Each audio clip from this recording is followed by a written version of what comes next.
This is Jack Thomas bringing our friends in the Philippines a roundup of press comment from representative American newspapers. Supreme Court Justice Robert Jackson's plan to prosecute war criminals according to legal procedure and to outlaw war permanently has been commented on by editorials in American newspapers.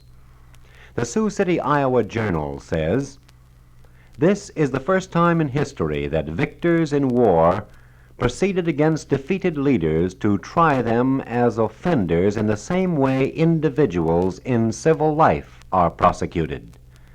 Aggressive warfare is waged for purposes of conquest. The aggressor nation undertakes to wrest from another its property, to violate its freedom and its sovereignty, to abuse and humiliate its nationals."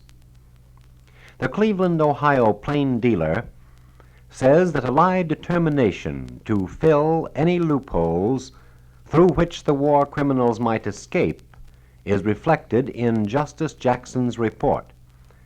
The newspaper adds, "The difficulty facing the Western Allies has been the discovery of a means of establishing guilt without either subverting our cherished Anglo-American judicial process or providing the Nazi criminals with legal technicalities which they could use to escape punishment." The more one studies the report on the subject which Justice Jackson, Chief Counsel for the United States on the War Crimes Commission, has made to President Truman, the more apparent it becomes that Jackson has discovered the way.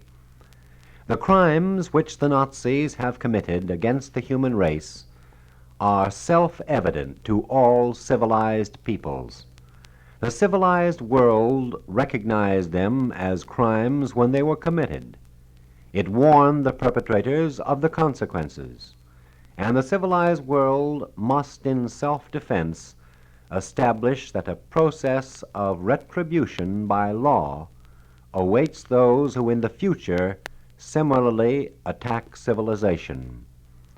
The editorial continues, "If this law can later be written down by an international legislative body, so much the better. But we cannot wait for that. Justice Jackson has shown us that we need not wait." The Birmingham, Alabama Age Herald points out that history itself has denounced aggressive war without a formal international document. This paper says, "Justice Jackson emphasizes that international law is not something fixed and final, but should be a growing body of doctrine emerging from the continuing experience and the conscience of mankind. It cannot develop by legislation," he points out, "for there is no continuously sitting international legislature."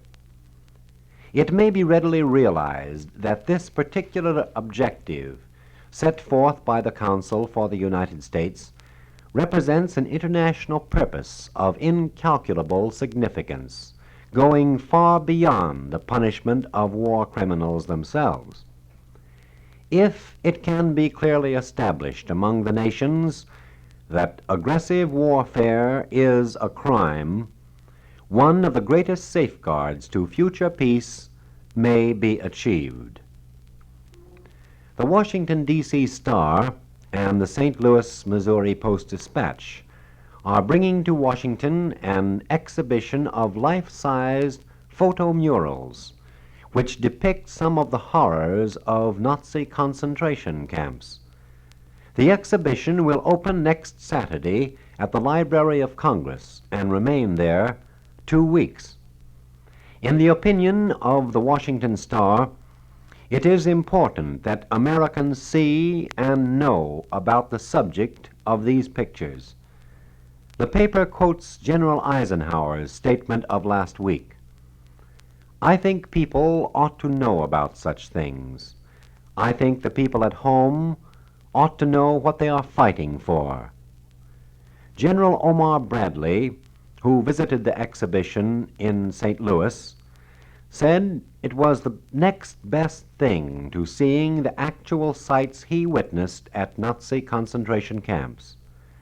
Representative Thomason of Texas, who went to Germany to see the camps at Eisenhower's invitation, said that people who see these pictures will come away with a better understanding of how imperative it is that the United Nations succeed in establishing a world organization.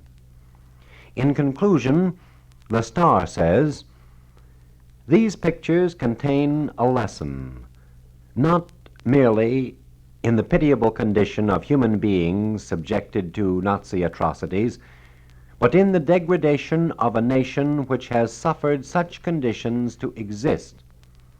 The pictures show what our soldiers saw, and if our people at home and the people in homes all over the world see the same things, even through the eye of a camera, the danger of future wars would be more remote.